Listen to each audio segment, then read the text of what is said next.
Hey there, St. Lucia, and welcome back to This Morning. Now, if you're just joining us, it's okay. You haven't missed much. So, over the weekend, we had a lot of national activities. And of course, I had to catch up with Leila Williams from Events Company, and she will be filling us in on what happened over the weekend. We've come out of a very exciting and a bumper weekend last weekend.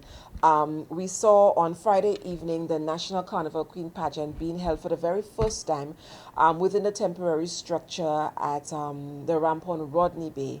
Before we had the event happening, a lot of persons were in doubt as to how suitable the structure was going to be, and I guess that was natural because of lack of knowledge, because of lack of familiarization with the actual venue. But I must say that we received only positive reviews for the venue. People were rather surprised, pleasantly surprised as to the layout, as to what we did with it.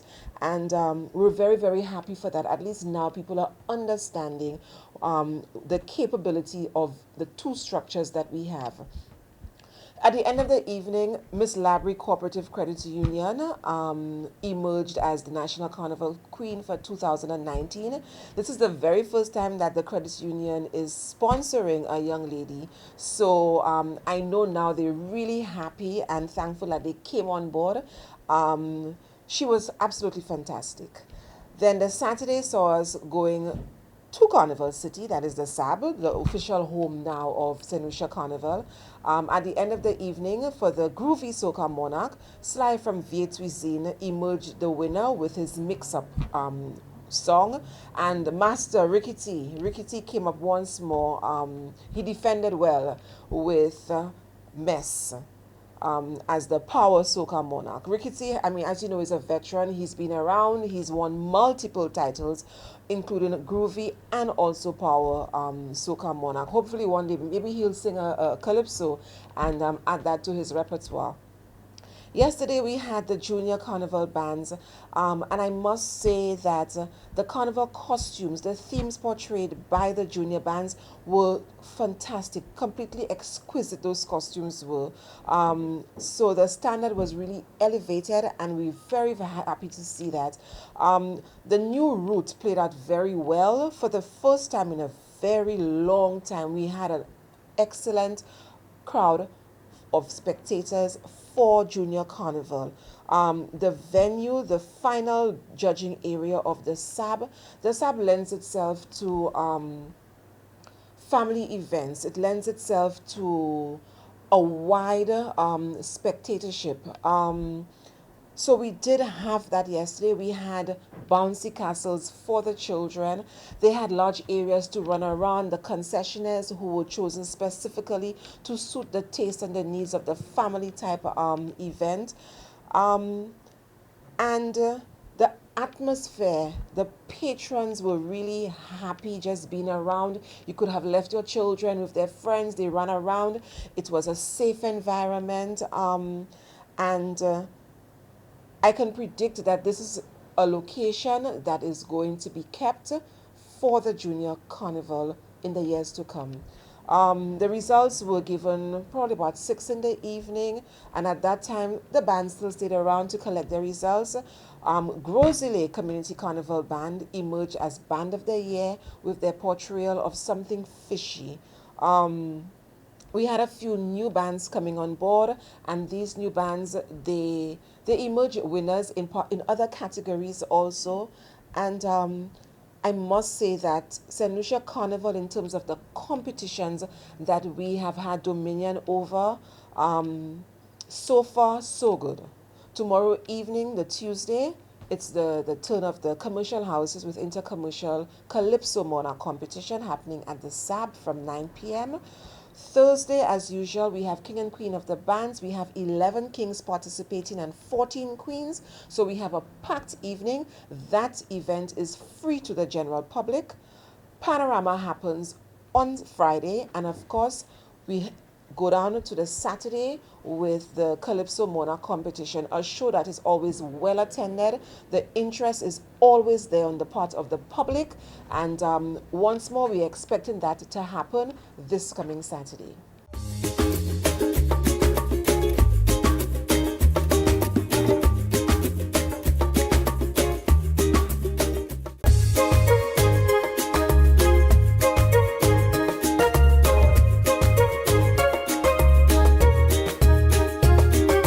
back, St. Lucia. So, in this segment, the Embassy of the Bolivarian Republic of Venezuela in St. Lucia celebrated their 208th anniversary of independence by laying a wreath on the liberator Simon Bolivar. And this is how it went. The Friends of Venezuela in St. Lucia are very pleased to make known today, on the occasion of the celebration of the 208th anniversary of independence of the Bolivarian Republic of Venezuela, at Plaza Bido Bolivar, in the city of Cáceres, St. Lucia, that we will continue to lend our voices and our consciences to the cause of the continuation and the historic perpetuation of the Bolivarian independence of Venezuela.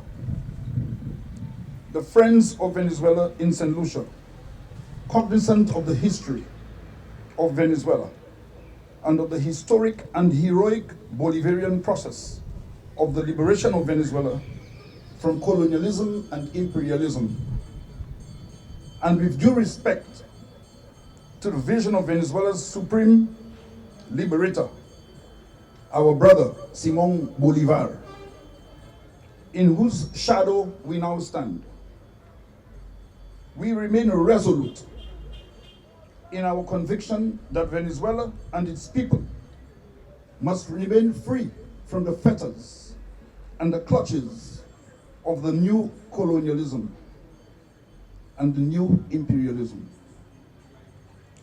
When the Friends of Venezuela in St. Lucia speak of the Bolivarian independence, we speak essentially of an independence that, one, seals and preserves the national territory and the resources of Venezuela for the use and benefit of the people of Venezuela, and enshrines the principles of the territorial, political, cultural, and economic sovereignty of the Bolivarian Republic of Venezuela and the people of Venezuela.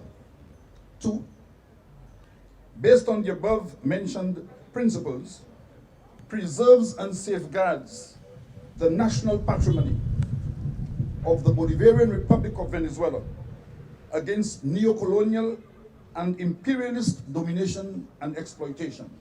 Three, repudiates all activities aimed at destabilizing and overthrowing the legitimately and democratically elected government of Mr. Nicolas Maduro, President of the Bolivarian Republic of Venezuela, including the anti-democratic activities and shenanigans of the rogue Lima group. The Friends of Venezuela in St. Lucia, on this solemn occasion, in the historic presence and shadows of the monuments dedicated to the heroic memory of Venezuela's Supreme Commander-in-Chief, Simon Bolivar, and St. Lucian freedom fighter for the liberation of Venezuela, Jean-Baptiste Bido, do hereby convey our congratulations and best wishes to the legitimately elected government of President Nicolas Maduro and to the people of Venezuela, while simultaneously encouraging Venezuelans to continue to preserve and persevere with the legitimate, heroic, and historic struggle to keep Venezuela's patrimony, in particular, its abundant hydrocarbon resources, safe from the greedy clutches of neocolonialism and neo-imperialism, and for the present and future benefit of the people of Venezuela.